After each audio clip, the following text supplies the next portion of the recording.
Hello, friends. If you are in the chat, let me know. I'm using a different streaming thing than we normally use. So let me know if you can hear me. Let me know if you can see me. If you are in here watching right now, let me know. We have a little guest today. We're going to talk about some sprint car stuff. My guy, Blake. All right, looks like we are good to go. But I have Blake in the waiting room right now. He's in the tower right now at Skagit. So we're going to bring him in shortly. We're going to let just a few people kind of get in here before we bring him in. I just want to make sure everybody can hear me, see me, since we're using a little bit of a new platform. If this is something you guys like, maybe we'll do this again in the future. We'll have I've been trying to think about ways to do like interviews and things like that kind of in a different way. And maybe we'll do live stream interviews like a la David Gravel instead of doing, kind of recorded things and all of that. So, yeah. So if you like this, let me know. We'll certainly do it again soon. But Blake is a guy I've known a super long time. Me and Blake actually worked together at World Racing Group a decade ago at this point. So it's been a very long time. So Blake is a good friend. Me and Blake talk pretty regularly. I haven't seen him in a while. So actually we had texted a little bit here not long ago, a few days ago, that we were going to do a catch up. So we figured we would just do a catch up here in front of you guys. So I'm going to go ahead and bring Blake in right now. Balake, what's up? What's up? Say hi to the people. Yeah, you too. I know Dave Sharpley's watching. Is Dave Sharpley watching? He texted me already. I miss Dave. Nice.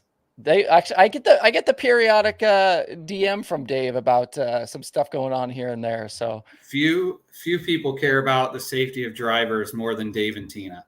Yeah, which they just care. Safety was kind of in the spotlight this week. It was. So that's my shameless plug. But no, Dave's the best. I know that I'm going to Deming tonight to watch the micros pending they race. The sun's actually shining right now here.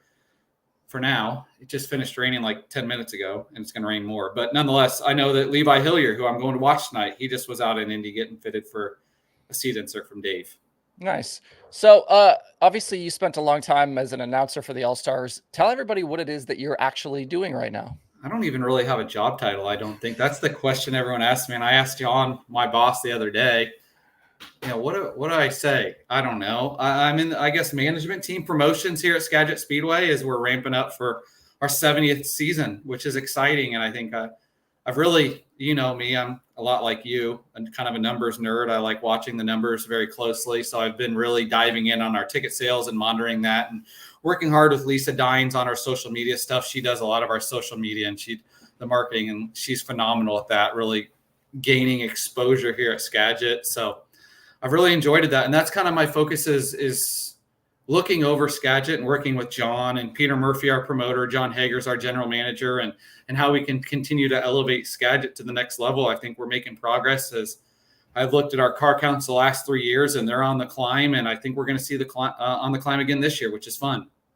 I think it's interesting. You are kind of at this moment, in the Pacific Northwest, and you're at Skagit, which is obviously, they have sprint cars there weekly. But I saw this week that you were tweeting out Knoxville stats, and I was wondering if maybe you were just getting that little bit of an itch to maybe do some stuff again.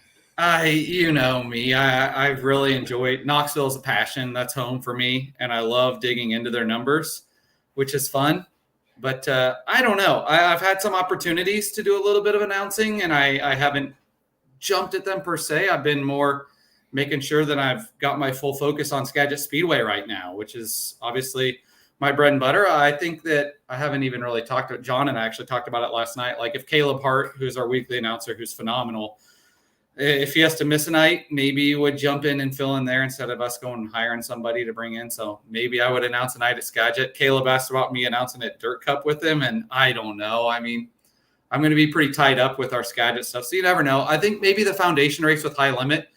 Actually, Kendra and Chase had talked to me about the Race Redeem Foundation race because I'll be there with the foundation. And Kevin mentioned, that, hey, if you want to hop in for a little bit, you can jump in there. So maybe that's when I'll make my return for a race or two there. And then obviously I'm still planning on doing Gateway Dirt Nationals and Chili Bowl, but right now those are kind of my only two that I have on my planner. And that's obviously a long ways away. I got to get there. Right now I have a full head of hair, but give me a couple I months. don't. Give me a couple months of this working at a racetrack thing, and that might be different.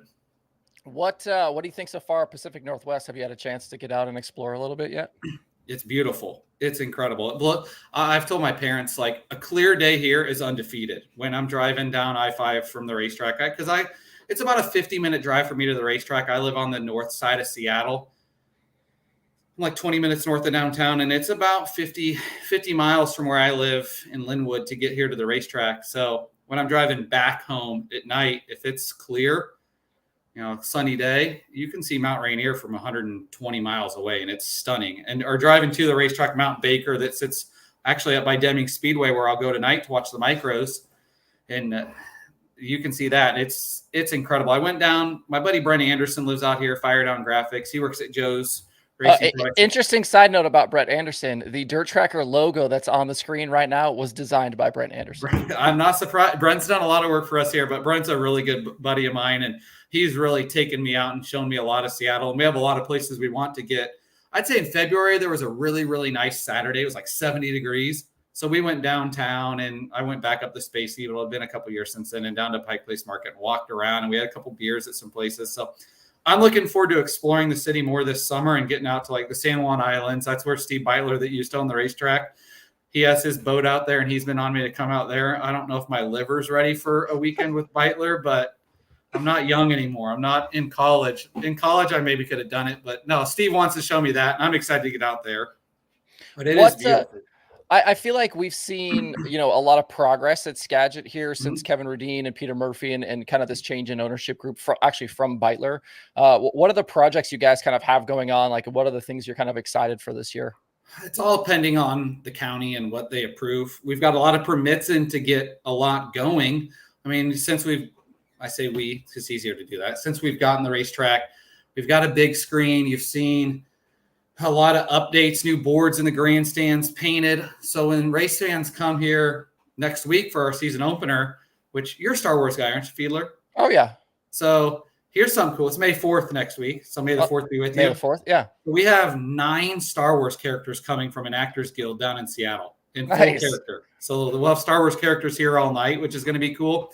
But when they come for that, we've got new turf down, a new Victory Lane that just got painted, new concrete down there, a new flag stand, new paint all over the facility. All the buildings have been repainted, a lot of new turf laid down, some gravel put down. We've got permits in to get a new press box, which is where our office will be. I was telling you before we went live. We're basically right now, if construction sites, like a construction site office, they custom fabbed 2 construction site offices for us with windows, and one that I'm sitting in right now is our press box, and then right below us is our office. So that's all temporary, but hoping for some new bathrooms, some updates, a lot of updates around the facility. And that's one of the things that Kevin's kind of put me on, is I've been working on a narrative, which I've never done before. So I had to Google how to write a narrative, and working with John on that, on other projects we want to do at Skagit to continue to elevate it. We got some property across the racetrack, across the road.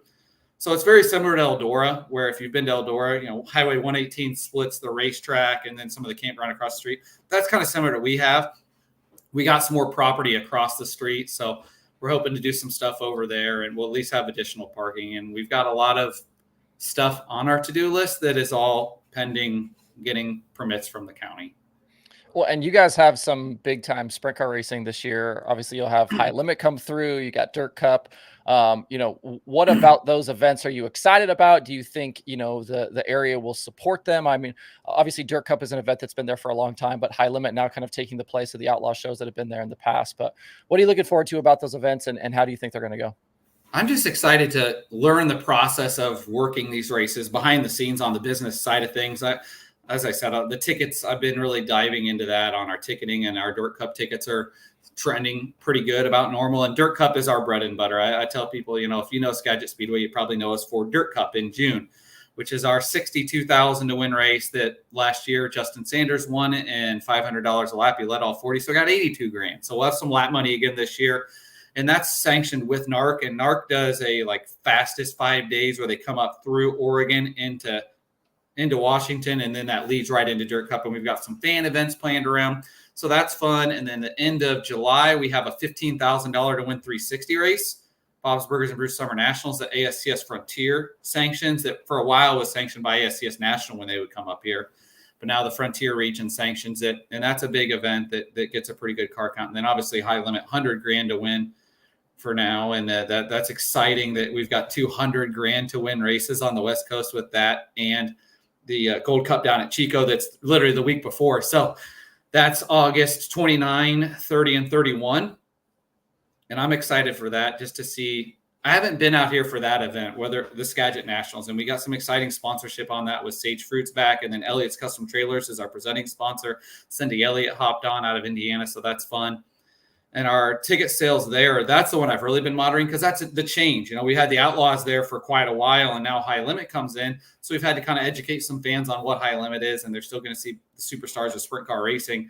But our ticket sales there have been trending in the right direction. And I know that a lot of people get $100,000 to win. Why don't you make it 50 and spread the money through the purse? And we did raise the purse, but the $100,000 to win, just as you know, pops. That's what gets attention. We could do $50,000 to win, and our ticket sales would be way less because $100,000 to win sticks out. So hopefully, if we can continue to shoot ticket sales up and sponsorship, that's something where the next thing on our list is to increase the purse from second on back. Can you turn your computer around so we can see the racetrack? Is that possible?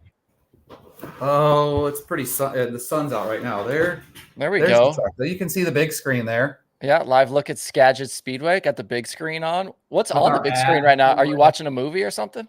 The ad for Dirt Cup is on there. So we had some potential partners out at the racetrack this morning that John was showing around. So he had them in here. That's our scoring room where our big screen runs off those two laptops there.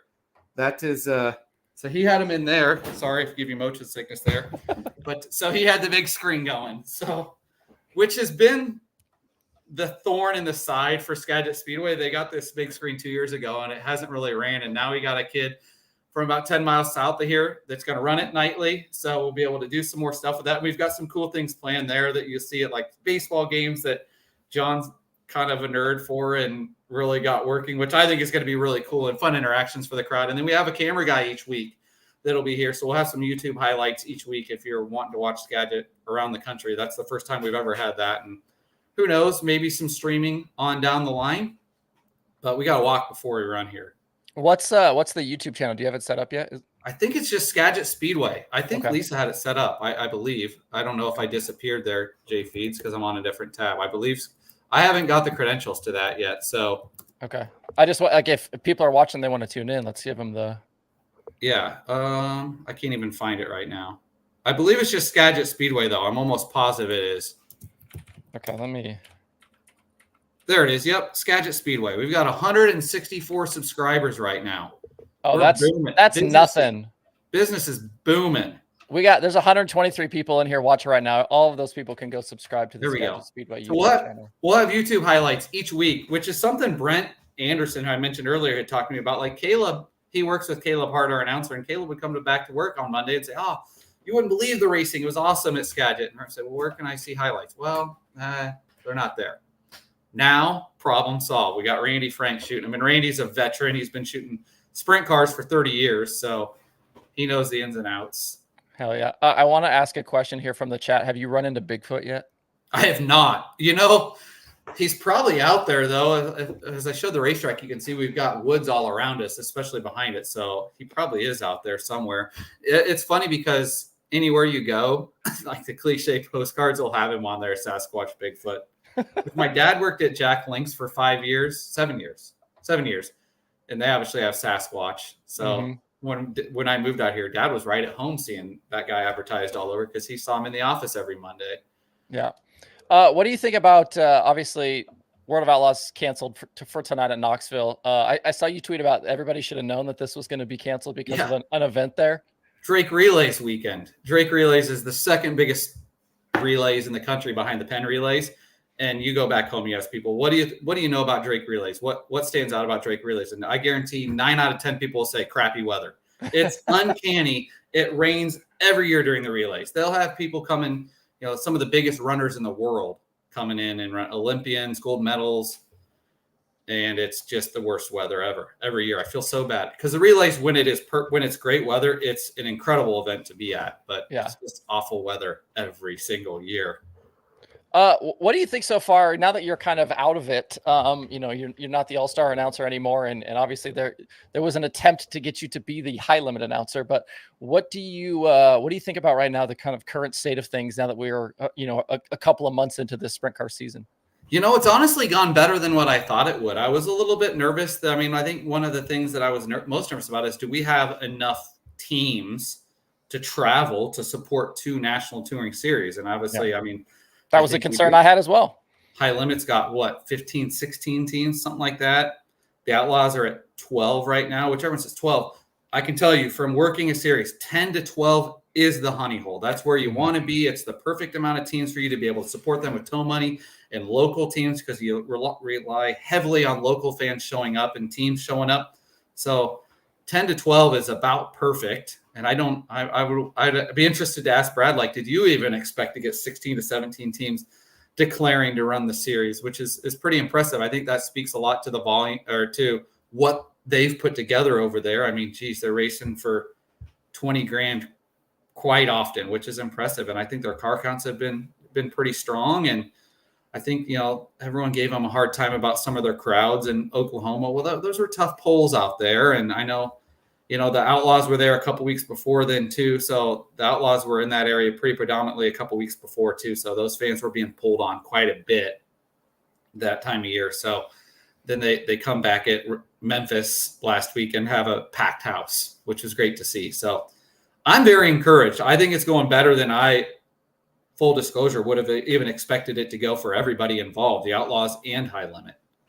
Yeah, no, I definitely agree. And I feel like the stuff with the crowds and the promotion, like High Limit is starting from absolute scratch. And obviously now that you're kind of on the side of it, you see what it takes to sell tickets and promote to fans and things like that. And it's like, it's going to take them some time to kind of get that built up and hire staff and have all of the things kind of in place to be able to do that. So, I think when they go to the big places, like we see, those early season events, East Bay did well. And you go to Texas Motor Speedway, they got that kind of in conjunction with the NASCAR weekend. I thought the crowds looked really good there.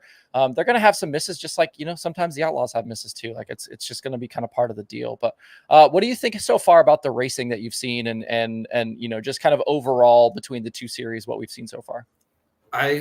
I've been impressed. I think High Limits really has brought some good racing to the table. I think one of the things that I like about their program, not in the racing, but I love their roulette wheel for the dash draw.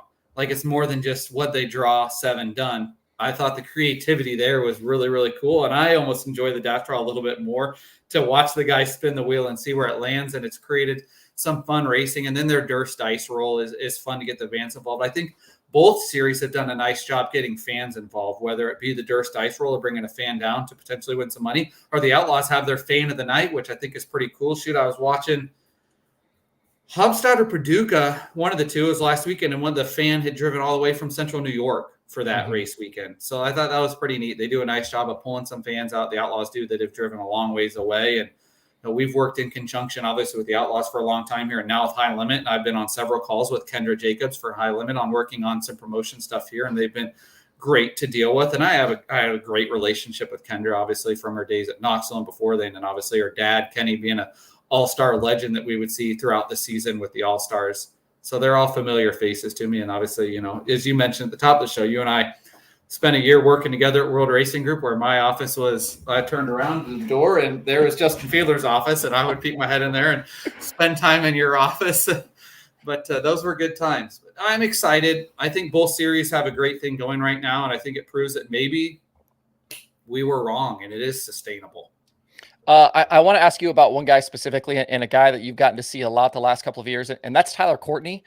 I don't know that I would have expected him to be leading the points at this juncture of the season. And we knew that he was getting better and on the rise, but to see what he's done so far, I feel like is really, really impressive. I don't think it's gotten enough coverage either, that Tyler Courtney not only jumping to High Limit to a national series and exceeding expectations, but he changed chassis and motor combination. Like, they pretty much threw everything out that they had known at CMR and started from scratch, and have really not dropped off. I mean, honestly, I feel like they picked their game up. Mm-hmm. I mean, it's just Tyler. He started 12th one night, drove to second. I mean, he's a model of consistency. I feel like he's getting smarter as a race car driver too, as that comes with now he's got over 100 wing races under his belt on picking his points on when to make moves and when not to make moves. He's not putting himself in bad positions. His IQ as a race car driver very, very high, and he's so good with the fans. And I think that he has really impressed me this year more than what I even thought. Obviously, I saw him run so strong for 3 years there with the Allstars, but he has really turned some heads this year, I feel like, and proven that he can do it on the big stage consistently, because he has been as consistent as anybody with high limit this year. Yeah, I felt like, once the high limit season started that, it was going to be Brad, probably Rico's 1A, or 1B right in there. And then it takes Brad a while to win in his first race. He's now trailing Sunshine in the standings. We've got Corey Day out of nowhere winning 3 of 5. I feel like this thing is a lot more competitive than I thought it was going to be. I thought Brad would come in and just run away with this thing, but that's not happening right now. I mean, before the season, I said I wouldn't be surprised if Brad and Kyle win 30 to 40 of the races. And now it's like, boy, the competition is pretty stiff all over the place. I mean, you mentioned it, Brent Marks is right there as well. And hopefully we can get Zeb rolling. We just have terrible luck. They're at the dyno today, so maybe they're figuring some things out, but they've just had terrible luck, obviously, with the bleeder going out, starting 6th. So that's my nudge to get them going. But I talked to Tyler Tessmaker, the crew chief, yesterday, and they're feeling good. So that's encouraging how good they feel. And I think the speed is there for them. But that's the thing with high limit. It's so deep for you look from through the field. There's not really much of a fall off anywhere in their field. Because I think Brenham Crouch and Chris Wyndham, they're like 14th and 15th in points. They have both shown flashes that they're capable of it. So there's not a big fall off. I wanted to ask you, now that you are kind of tied in with the Rudine squad as well, this Wicker Bill thing seems like it's been kind of a topic of conversation ongoing. And it seems like maybe some guys are struggling this year who we weren't expecting to. And I'm curious if you've heard those guys talk about the Wicker and whether they think that's having an effect on things. I need to ask Tyler that. I have not asked Tyler or Zeb that, because they didn't race in March because we got a new trailer, so they're getting transitioned over that, and they've been racing so much that I almost feel bad calling Tyler or Zeb during the week, knowing that, especially that what they raced, they had those 7 races in 10 days through 3 states there. So I feel like I don't want to bother them. I know they're locked in and busy, but I'd be interested to know that. I feel like the racing has maybe settled in nicely, and we've seen more passing. I mean, look at Macri the other night at Port Royal. Yeah. Ripping through the field. Was it Port that he went like 18th to win, or was that Williams Grove? Even more impressive at the Grove, a track that you think is really hard to pass. So I think there was a lot of hesitancy from people at first on. I mean, you did that deep dive in the analytics side of it about a month ago on the passing, and it's kind of similar. But I'd be interested to maybe look at it in July and see, as we've settled in. I feel like we've seen more passing. I don't know, but it's also recency effect too. Yeah, and it's definitely something we'll obviously be keeping an eye on, and now that we've got some of the numbers and stuff, we can definitely kind of track that through the course of the season. But on the Outlaw side, we thought kind of it was going to be gravel, and he's kind of established himself out front. But it's not easy over there either. You've got Gio being consistent. You've got Donnie all of a sudden. Like Donnie looks like 6 years ago. Donnie, awesome. And I'm curious what you think about what's gone on over there. Who's really impressed me with the Outlaws is Bill Baylog. Oh, yeah, absolutely. Bill has been so strong. I told several people, Bill ran with the All-Stars for a couple years and then didn't last year. But the years they did, we really enjoyed having him. I don't think we ever had a problem with Bill in the 2 seasons, like 0 run-ins with them. And obviously, when you race that much, you're going to have problems with teams, and you don't hurt it personally at all. It's just racing. But he was so easy going and easy to be around. He and Dennis, his crew guy, were great, and he's been impressive.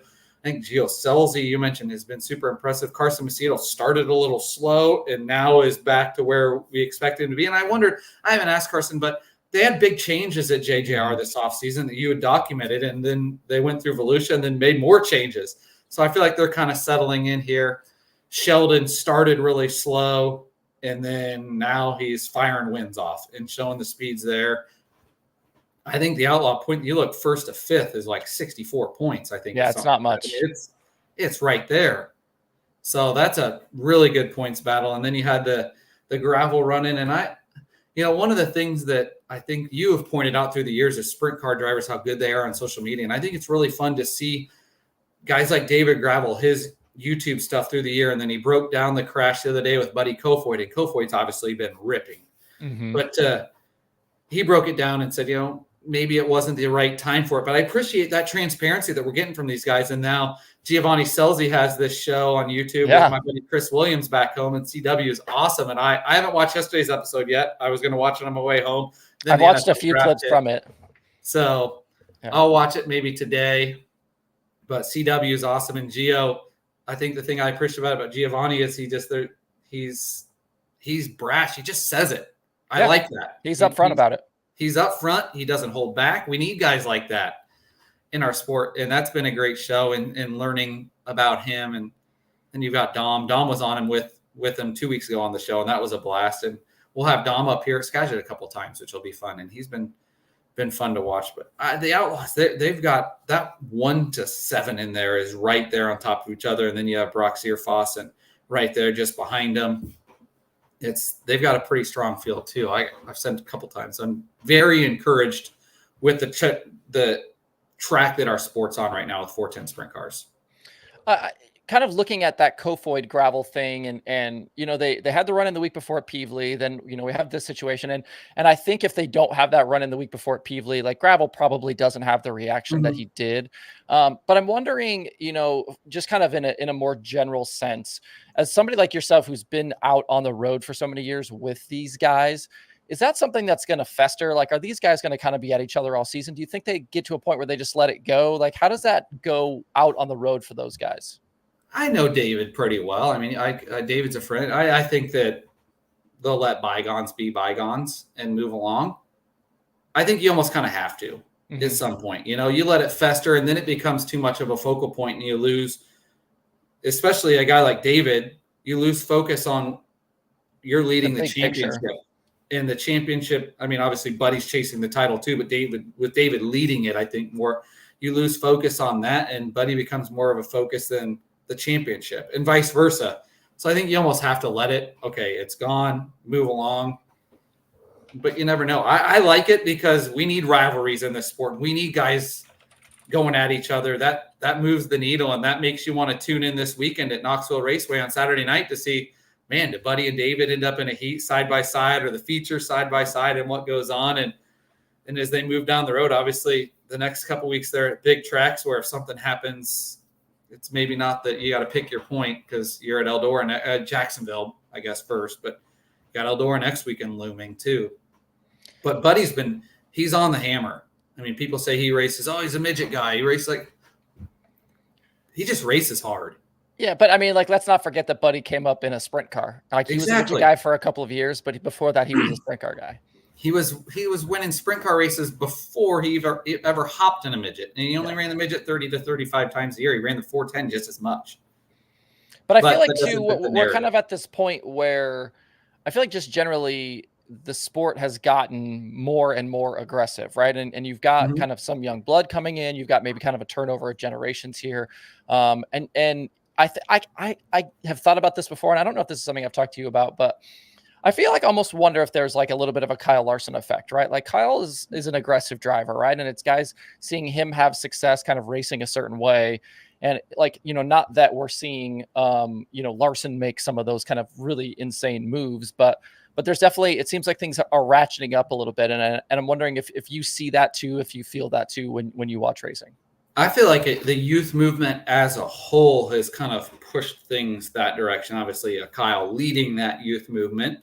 But you look at the way, Brad races hard from start to finish, but very smart. And he's one of the smarter race car drivers out there, much like Donnie. They both are very meticulous. But you look at guys up front with the Outlaws, David Gravel, Carson Macedo, Sheldon Hodenshield, Buddy Kofoid, those guys, when the green flag drops, there's no riding around or anything like that. They are on the gas 110%. not saying guys in the past weren't, but I feel like it's a different kind of 110% than it ever has been, where I don't think you can afford to kind of settle in and maybe ride around for a lap or two because you get gobbled up. Well, I think we saw that this past week at Riverside, right? Like Tim Crawley wins a heat race against High Limit, and he goes to get his interview, and he's huffing and puffing out of breath, and it's like, what is that? An eight lap heat race? got him wore out.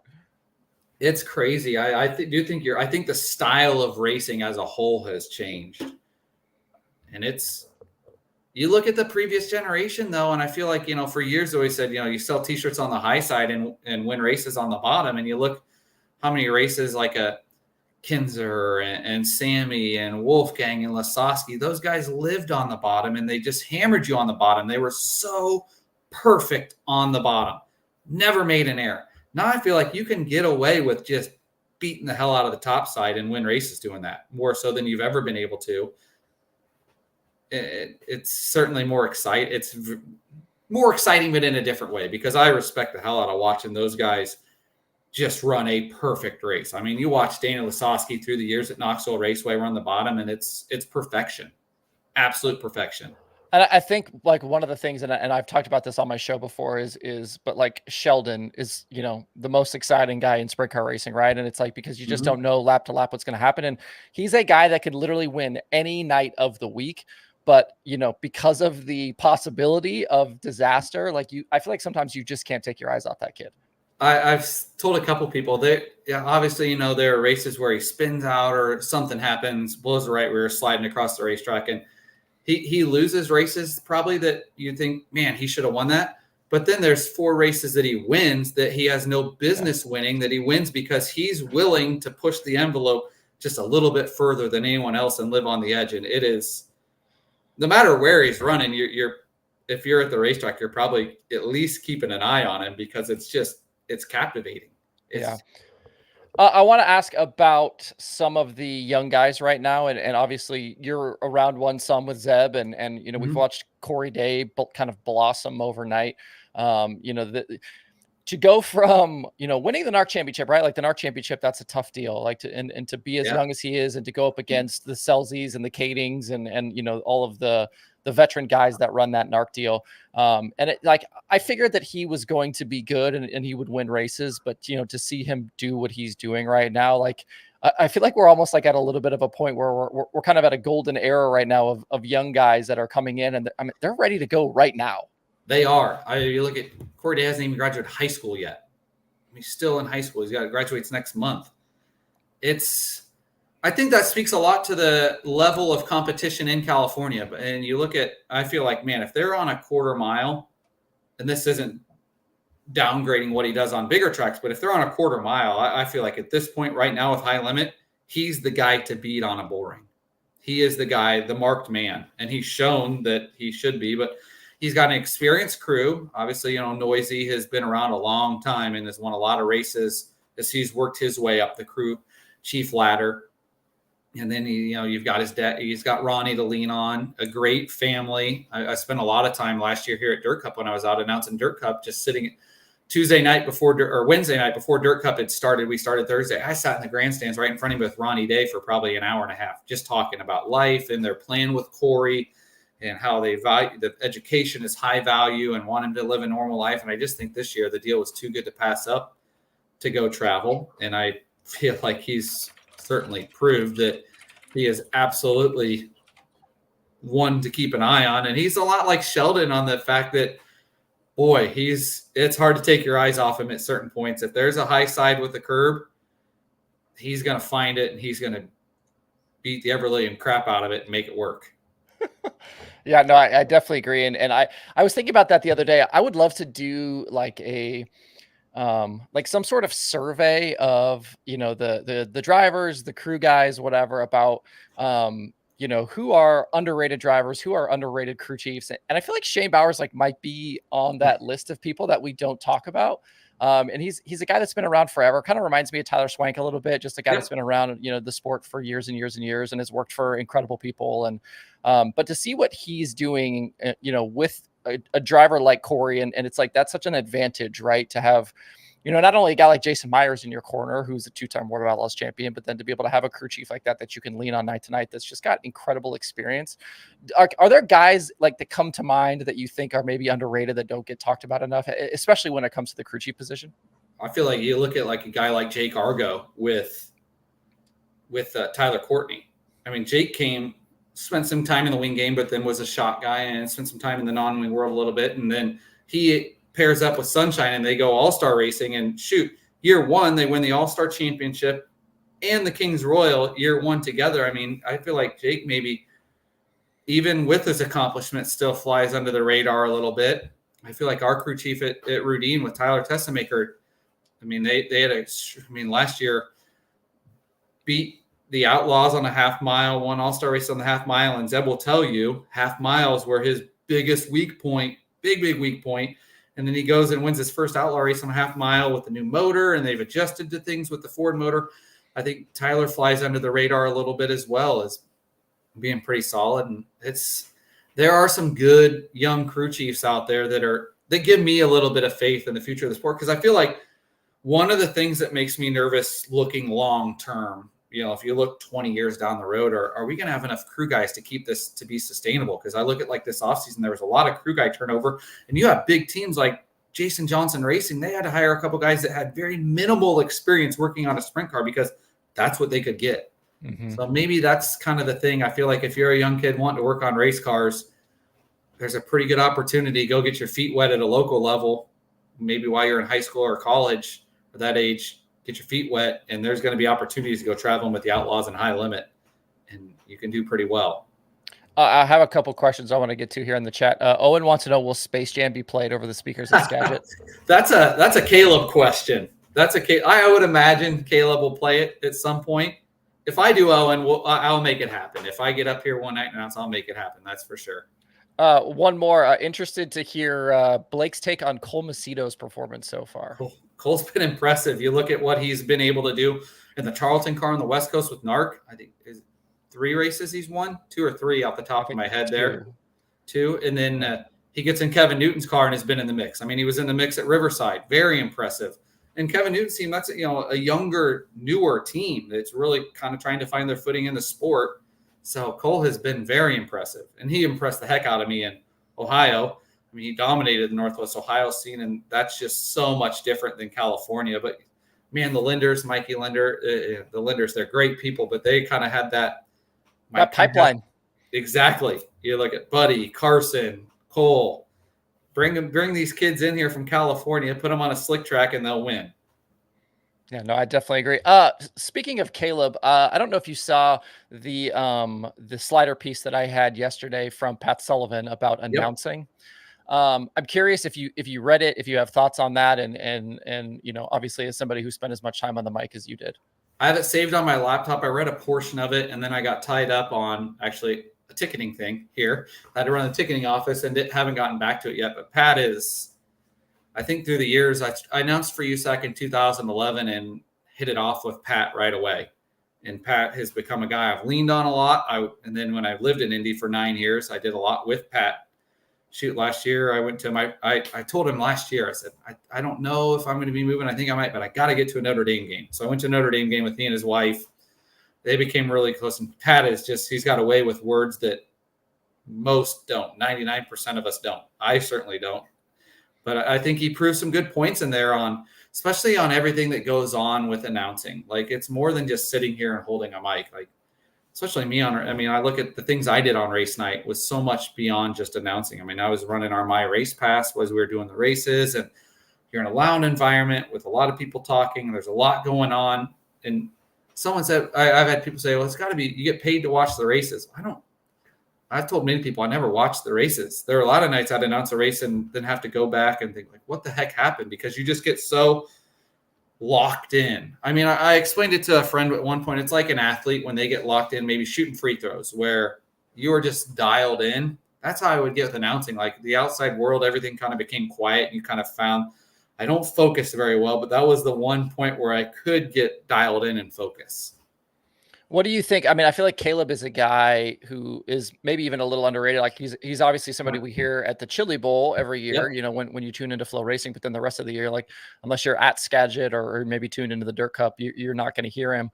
I feel like he's a guy that, could take a next step, like we saw Brian Holbert do this year. I feel like there's a couple guys around the country, and I feel like Caleb could definitely be one of those guys that takes a step.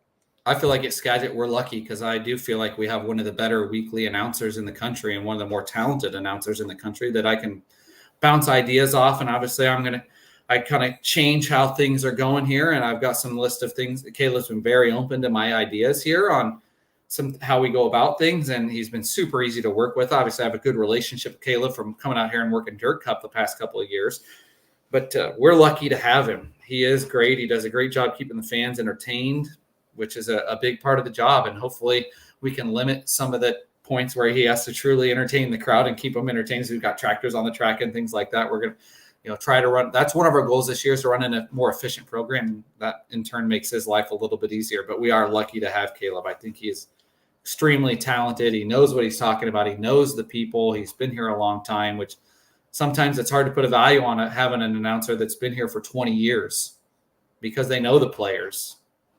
Yeah, for sure. I feel like, the stuff with Pat, right? Like I have never met Pat in person, He's awesome.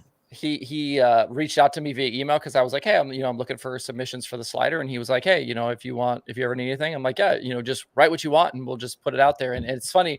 He sends me stuff and he's like, let me know what you think about this. If you don't want to use it, it's okay. And it's like, no, like give me more. And like, I'm not editing anything. Like I don't have to change anything. Like he's such a smart guy. And I feel like I wish we had more of that around the sport. Those guys that are really thinking about things and really looking at things from kind of a different perspective. And I like that he writes these things and he kind of challenges notions and kinds of, and like he brings in that kind of historic perspective because he's been around the sport for so long. Like he's such an interesting guy. And I'm glad that I've kind of, at least through this thing kind of gotten to know him a little bit, but just, I feel like he is an interesting and unique guy in the sport. And I wish we had more guys like him. I know this gets thrown around a lot of people. So he's one of my favorites. Pat truly is one of my favorite people. Like he's a guy I can pick up the phone with, much like you, and just have a half-hour conversation. And we haven't maybe talked in 2 weeks, and we just pick up, or haven't seen each other in a long time, and just pick up right where he left off. And can I stop you 1 second here? Yep. I don't know that me and you have ever had a half-hour conversation. I know that's true. Normally an hour That's and a true. There's sometimes I look at my phone like, shoot, JP's I've been on the phone for 2.5 hours. We're solving the world's problems, but we are. Pat's much like that, where I can just pick up the phone and I can, like you, I can get guidance, I can get opinions, and if you think I'm making the right move, because Pat was a lot like you, much like you. When I told you about what I potentially had going on post Allstars and what my options were and laid it out, I got an honest opinion on what I was doing, and it just reiterated, making the right decisions. And Pat was kind of the same. I talked to him a lot about what my possibilities were and where the right move was. And I feel like I made the right move. I'm very happy with where I am, and working for Kevin has been awesome. I've been lucky. I've worked I got to work for Tony for 9 years, and he was incredible to work for. And Kevin has been much of the same. I feel like Tony and Kevin are kind of the same on how they view things too, which made the transition over here very easy. Well, and those guys are friends anyway too, aren't they? Yeah. I was supposed to go to Vegas 2 weeks ago. The foundation was on Tony's dragster in Vegas, but I woke up the day that I was going to fly to Vegas with a fever of 102 and had to cancel, which killed me. I was instead of being in Las Vegas, having the time of my life, I was on the couch feeling miserable. So that killed me. But no, they're buddies, and that's great, which has been cool. What, like me and you ran into each other at Golden Isles, and I feel like with your situation, I was surprised you were even going to be there, but with your situation at Skagit, like, are you going to have opportunities to travel this year? Are you going to try to go hang out with the Rudine guys periodically? Are there races you're going to try to get to this year? I mean, I'm assuming that the Nationals is still on your schedule. 100% is. Kevin told me there'll be points where he's going to send me out with the team. It's just finding the right points. Obviously, we're all learning here, because this role that he crafted for me, I didn't dive into somebody's role and replace someone. Kevin's literally carving this role out for me. I'm so appreciative of that. him rolling the dice and letting me do something that I've always been super interested in, and working with John Hager on the business side of things and really learning how a racetrack operates. But there will be times I'll go out on the road, and I'll be at the Race for Dean Foundation race at I-70 in June, I think June 6th and 7th. So I'll get to see Brooke and Casey Schumann there. I'll go home to the Knoxville Nationals. I don't think I could miss that race. That wouldn't be possible for me to Trunk miss. bar. Yeah, we got a business to run with the trunk bar that we specialize in operating in the red. But I got Busch Light to drink. No, I'll go back home. I think I'll fly home Sunday, Capitani for that, and be home for the week. I don't know if I'm going to go to the Royal and the high limit race out there, the $100,000 to win race. That talked about maybe going to that. So that's a potential. And I'll have the Chili Bowl and Gateway Dirt Nationals, and nothing else concrete on my schedule right now. Maybe I'll go to Larry for Trophy Cup this year. Kevin's very involved with Trophy Cup, and that race is probably of the races I haven't been to, P1 on my bucket list. So maybe this is the year I knock that out. I'm not sure yet. But I'll let you go here pretty quickly. If anybody is in the chat and wants to get questions in for Blake, certainly get those in now. I'm curious, now that you're at Skagit, what about working there or being around the racetrack every day? Like, what has surprised you about, what you've done here so far? And is it dealing with the local municipality as you're trying to get stuff done? Is it some sort of promotion thing? And obviously your season hasn't started yet, so there's still a lot more for you to learn, but just, through these first couple of months. It's been surprising how much I don't think people realize. I didn't realize how much of what we do, we have to deal with, like, as you mentioned, the local municipalities, dealing with the county and planning with the county on projects, even at the racetrack. You kind of maybe get stuck in this, like, well, Kevin owns the property, we can do what we want. No, that's not entirely true. Mm-hmm. We work a lot with the county. I mean, shoot, that property we bought across the road, they just put in a little bit of a bridge through the ditch for fans to walk across the road to get onto the racetrack property. And that was a major project where they had cut 8 to 10 trees down that we had lining the road for sound. And that's been, I think, the biggest surprise for me. I worked at before I was traveling, I worked at Knoxville Raceway, a lot of tracks back home, but I didn't realize how much of what we do is tied in with the county on getting approvals to do things. That's been the biggest surprise. Yeah. Sean in the dirt, where did his comment go? I just lost Sean. him. He wanted to know about how you feel about the traffic. Ask Blake if he loves the traffic in Seattle. The nice thing is, as Sean knows, Sean lives in Linwood with me. I go north, everyone's coming south. Everyone's going south when I'm going north. So the traffic is bad, though. It is. There's been days where I've had to live in it. It makes you want to beat your head on a wheel. I do know, Sean, you need to reach out to John Hager about maybe getting Hager on the podcast. Okay. Sean lives out here. He's actually the voice at Elma. Oh, okay. Down at Grace Harbor. Nice. But we get him up here a couple times through the year. Is Hagar a guy that's is he down to be interviewed? No, absolutely. No. That's why I say that Sean needs to get him on the podcast. John hates interviews, getting his picture taken. Like, there's no way we could get him to. But Sean knows that. We tried to get him on the show at Warpa, wouldn't do it. I love it. These ones are just like a couple comments. Jay says, miss you coming through Ohio. And then Eric says, please co-announce a Dirt Cup. Love having you here. Yeah, I don't know, Eric. That's potential. I think it really depends on how busy I am. Obviously, I'm learning a new role, so I'll be tied up on race nights. So there's a chance that I at least peek my head up in the booth with Caleb for a bit. I don't know. It just depends on how tied up I am. I'll miss getting through Ohio, though, like Attica, Fremont, those Atomic, obviously Eldora, Wayne County. Like, we had some great races through there. And obviously the last 9 years, I spent the better part of a lot of seasons through Ohio. And if we weren't racing in Ohio, I was driving through Ohio to get to where we were going. I felt like I almost became an Ohio resident, even though I lived in Indiana. But I'm glad that Fremont's on Dirt Vision now, because I can watch Fremont and Attica now, and Wayne County's on the cushion, so I can catch that a little bit. I see Atomic time to time on Flow. So I can at least keep up. I'm doing my best to keep up with what's going on back in Ohio. Shoot, you've seen it, JFees. The car counts in Ohio have been phenomenal. We're like at 38 cars to start the season at Attica Fremont. You look three years ago, there were points at Attica. They were barely getting 24. So very encouraging what's going on there. I know that I had you on to talk about sprint car stuff, but I'm curious if you've been paying attention to any late model things and specifically the news here from the last 24 hours that Hudson ONeal is now has his own team. The Longhorn. Yeah. What do we think about that? Boy, talk about going here to here. And Hudson will be just fine. I'm excited to see how he does. The late model world has been, I feel like, the sprint car world's been chaotic. The late model world's been every bit as chaotic. The Coltman Farms ride, they've switched drivers, T-Mac switching teams, and we just have a lot of ride swapping there. And unfortunately, I don't think I'm going to be able to do the Castrol Flow Racing Night in America stuff, which I really enjoyed the last couple of years because it kind of kept me immersed in the late model world with Ben and DJ and what's happening. I won't miss one of their races though. But boy, it's been every bit as chaotic as the sprint cars, maybe even more chaotic because we're into the season and they're ride swapping more than what we are. Yeah, it's one thing that I have really kind of enjoyed about doing the daily show is I feel like because of Open Red, I got kind of pigeonholed as like a sprint car guy.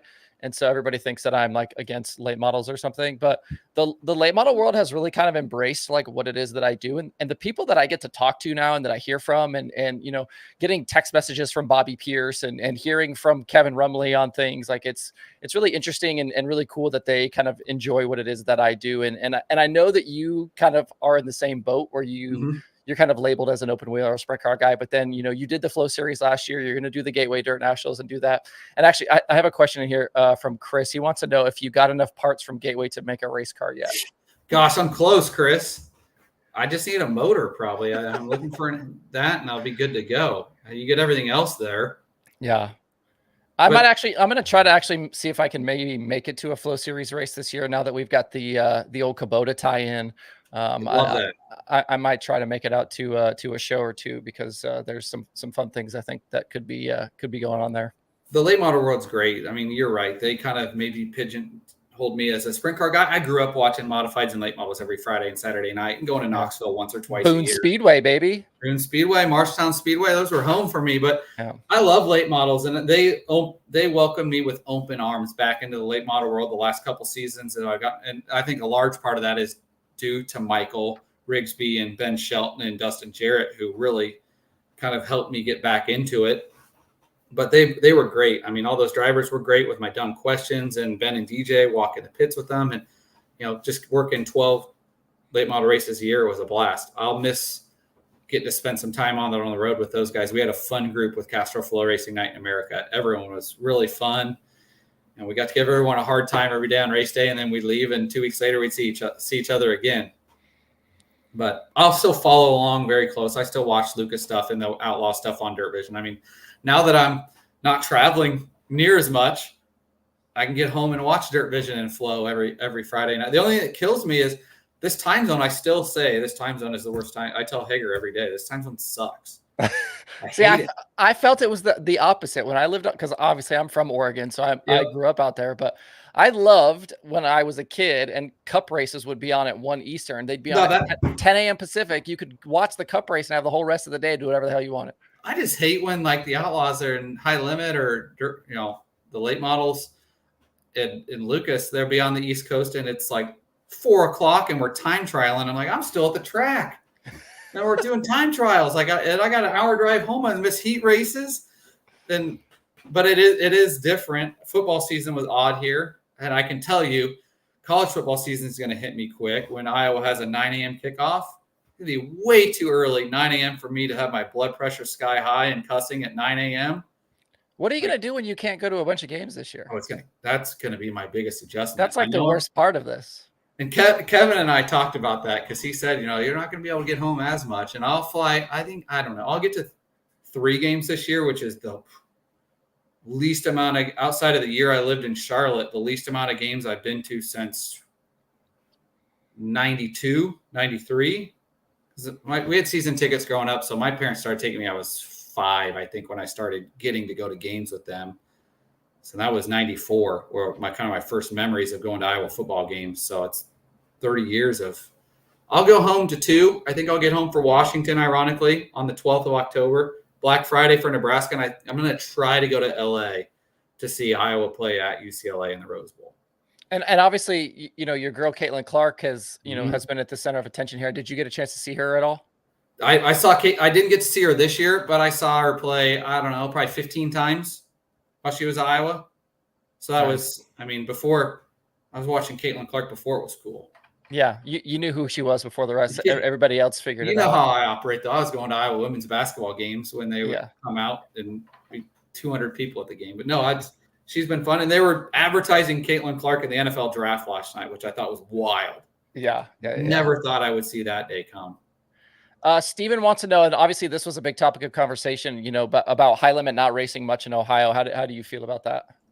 I hate that for the Ohio fans because they've been so used to through the years. Shoot, for 40 years, the Allstars were home in Ohio, and now they're not. And that's a large void in Ohio sprint car racing to fill that we thought we had filled, and things fell through literally at the goal line. We were hours away from announcing that I wasn't involved with it, but it was hours away from a major announcement of a series kind of coming together to fill that void that fell through right there, which kind of stinks. But I do hate that high limit's not there. I wish they could have got there, but it just didn't work out. It is what it is. And I know how scheduling goes. And sometimes it's got to work for both parties to do it. And I think that's one thing fans have to understand when they say, well, I can't believe they're not going here or there. Well, it has to work for high limit and it has to work for the racetracks. So sometimes if it doesn't work for one party, that's all it takes to go off, or one thing be off of the 10 things that need to work. I wouldn't rule them out going back there in the future. I wish they were going to Attica and Fremont this year because I feel like those two tracks deserve a lot of national series because they race 410s weekly and pay very good. And, Wayne County runs them weekly and they got a good show there. Atomic runs them weekly. So I really feel like these tracks that run 410s weekly deserve to have national touring series coming once or twice, but they may not want that or vice versa. Yeah, I think that's something that gets forgotten a lot too. Every year you get it when you put the schedule out, right? Half the fans are loving it, half the fans hate it, and next year, like when they decide to go to the track you want them to go to, but they're going to miss off somebody else. Then they're pissed that we're not going there. Yeah, it's the nature of the beast, and I think you end up with a rotation a lot of places too. Like, a track might be on 1 year and then you go away for 2 or 3 years and then they come back. These things are kind of ever evolving. I always told my trunk bar buddies, they always knew. Schedule release day was my least favorite day of the year. 100% least favorite day of the year. Dreaded when I knew we had to get there, but it was like when we got it on our schedule, like, hey, this is when we're going to release the All-Star schedule. It's going to come out November 23rd. I just dreaded it because I knew I was going to be in a bad mood the whole day because it's like we can have 10 fans, and I have to remind myself this often. You can have 10 fans that are like, this is the greatest schedule in the world. But then that one fan that comments, you guys are the biggest idiots ever. Why don't you do this? Why don't you do that? Just put you in a bad, like, God dang it. Like, we can't go everywhere. Yeah, no, it's not possible. There's not enough dates, and you end up scheduling up against people, and it's got to work for everybody. And then you're putting a schedule together. Everyone wants Saturdays. Well, there's only obviously 20 Saturdays to go around. So we got 60 races. So there's 40 races that aren't on a Saturday. For sure. Well, Blake, we are approaching an hour here, and I'm sure you have other things that you would like to do with your Friday. But thanks for hopping on here. What do people need to know about Skagit, and where can they get things and see the schedule and all of that type of stuff? Here's the first part of our schedule. Oh, I'm moving the wrong way. Go to SkagitSpeedway.com though. Check out our schedule. We got our tickets on sale. Buy some tickets, and if you're here in Washington watching, stop me at the racetrack. I'd love to meet. As you know, Justin, I love to meet people. So whether I'm out on the road, don't be afraid. Stop me, grab me, just say hi. We're going to have a good season at Skagit. We've got some big things planned that we haven't even announced yet. Or, we're working on planning throughout the season and working on some awards and things like that. So we're really trying. I think when we brought 410s back here, everyone said, you guys are crazy. 410s are never going to work here. They're dead in the Northwest. I think we averaged 8 410s in 2022. 16, I think we were like 15, 16 last year. And we're going to be close to 20 this year. So we're trending in the right direction. Cool. Well, Blake, thank you, sir. I appreciate you taking some time, and we'll catch up again soon. Love it, Feeler. Love it, Jay Feeds. See you, buddy. See ya. All right, friends. Hope you guys enjoyed that. We're going to call it there for the day. I did see some comments in there about people wanting to know if you could watch this or listen to it in the future. I will probably rip this out and throw it into a recording and put it in the podcast feed. And then these live streams don't leave the YouTube channel. So you can go back and watch it. If you missed part of it and want to go back, you can certainly do that. This is not going to go anywhere. So thanks everybody for tuning in. Hope you guys have a good rest of your weekend. Make sure you hit that like button, subscribe to the channel. You can get merch over at shop.dirttracker.com. We've got stickers available. I still have a few t-shirts left. Hats will be here literally any day. I had hoped they would be here already, but hopefully very soon we'll have hats in the merch shop as well. Hope you guys have a good rest of your Friday and a good Saturday. We'll see you right back here on Sunday. Thanks, everybody. See you guys.